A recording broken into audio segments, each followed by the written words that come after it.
ಜಿಲ್ಲಾ ಯುವಜನೋತ್ಸವದಲ್ಲಿ ತೀರ್ಪುಗಾರರ ಮೋಸ, ಅಂಕ ತಿದ್ದುಪಡಿ ಆರೋಪ. ಚಿಕ್ಕಮಗಳೂರು ಜಿಲ್ಲಾ ಯುವಜನೋತ್ಸವದಲ್ಲಿ ತೀರ್ಪುಗಾರರ ನಿರ್ಲಕ್ಷ್ಯದಿಂದ ನಮ್ಮ ತಂಡಕ್ಕೆ ಅನ್ಯಾಯವಾಗಿದೆ ಎಂದು ಮಿತ್ರ ಜಾನಪದ ಕಲಾ ಸಂಘ ಸದಸ್ಯ ಕೆಸಿ ಚಂದ್ರಶೇಖರ್ ದೂರಿದ್ದಾರೆ.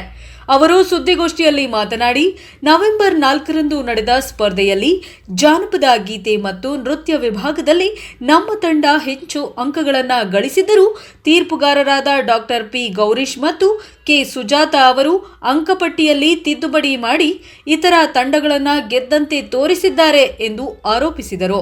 ಪ್ರಭಾವಿ ವ್ಯಕ್ತಿಗಳ ಒತ್ತಡದಿಂದ ಈ ತಿದ್ದುಪಡಿ ನಡೆದಿರುವ ಸಾಧ್ಯತೆ ಇದೆ. ಆದ್ದರಿಂದ ನಿಜವಾದ ಅಂಕಪಟ್ಟಿಯ ಆಧಾರದ ಮೇಲೆ ಮಿತ್ರ ಜಾನಪದ ಕಲಾ ಸಂಘವನ್ನ ರಾಜ್ಯ ಮಟ್ಟಕ್ಕೆ ಆಯ್ಕೆ ಮಾಡಬೇಕು ಅಥವಾ ಯಾವುದೇ ತಂಡವನ್ನ ಕಳುಹಿಸಬಾರದು ಎಂದು ಅವರು ಆಗ್ರಹಿಸಿದರು. ಇನ್ನು ಈ ಸುದ್ದಿಗೋಷ್ಠಿಯಲ್ಲಿ ಸಂಘದ ಸದಸ್ಯರಾದ ಜೈಪಾಲ್, ನವೀನ್ ಕಣಚೂರು, ಸುನಿಲ್ ಹಂತೂರು, ಶಶಿ ಜೈನುಬೈಲ್ ಉಪಸ್ಥಿತರಿದ್ದರು.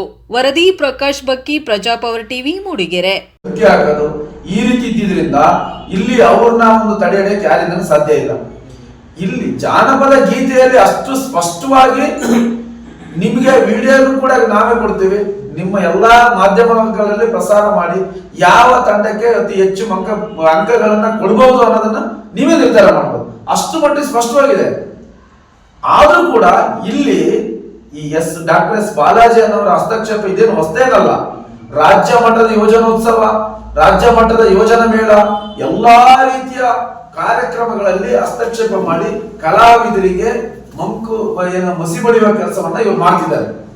ಯಾಕೆಂತಂದ್ರೆ ಇವರು ಇಲ್ಲಿ ಅವರು ಬೇರೆ ಜಿಲ್ಲೆಯವರು ಇನ್ನೊಂದು ಕಾರ್ಯಕ್ರಮಕ್ಕೆ ಬರ್ತಾರೆ ಸರಿ, ಆದ್ರೆ ಒಬ್ಬ ಕಲಾವಿದರಾಗಿ ಬಂದು ಒಂದು ಕಲೆಯನ್ನ ನೋಡ್ಕೊಂಡು ಅದನ್ನ ಅವ್ರು ಎಂಜಾಯ್ಮೆಂಟ್ ಮಾಡ್ಬೇಕಾದ್ರೆ ಇಲ್ಲಿ ಬಂದು ಈ ರೀತಿ ಒತ್ತಡ ಹಾಕಿರೋದು ಸ್ಪಷ್ಟವಾಗಿ ಅವರೇ ಕಾರಣ.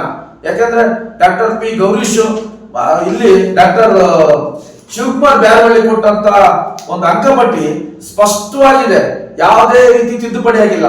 ಆದ್ರೆ ಈ ಇಬ್ರು ಡಾಕ್ಟರ್ ಪಿ ಗೌರೀಶ್ ಮತ್ತೆ ಕೆ ಸುಜಾತಾ ಇವರು ನೀಡಿರುವ ಅಂಕಪಟ್ಟಿಗಳಲ್ಲಿ ಸಂಪೂರ್ಣವಾಗಿ ಏನು ಅಂಕಪಟ್ಟಿಯಲ್ಲಿ ತಿದ್ದುಪಡಿ ಆಗಿದೆ ಇದ್ರ ಬಗ್ಗೆ ಎಲ್ಲ ಮಾಹಿತಿ ಕೊಟ್ಟಿದ್ದಾರೆ.